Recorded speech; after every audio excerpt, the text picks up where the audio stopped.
یہ federal subject نہیں ہے. پیپلز پارٹی کا ویو یہ ہے.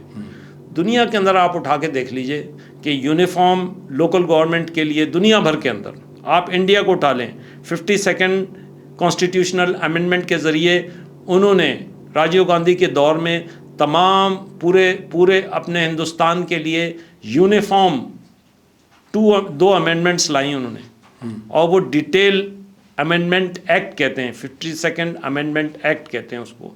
ایک وہ شہری کے لیے اور ایک دیہاتی, اس کے لیے انہوں نے 2 امینڈمنٹس انٹروڈیوس کی, اور اس امینڈمنٹس کے نتیجے میں پورے ہندوستان کے اندر دیکھیے ایک یونیفارم نظام ہے. ہم بھی یہاں کہتے ہیں کہ 140A ہمیں ابھی نظر آ گیا کہ ہر صوبہ اپنی اپنی کر رہا ہے. اب آپ دیکھیے ہر بار پنجاب کچھ کر دیتا ہے, سندھ کچھ کر دیتا ہے, اسلام آباد میں کچھ ہو جاتا ہے.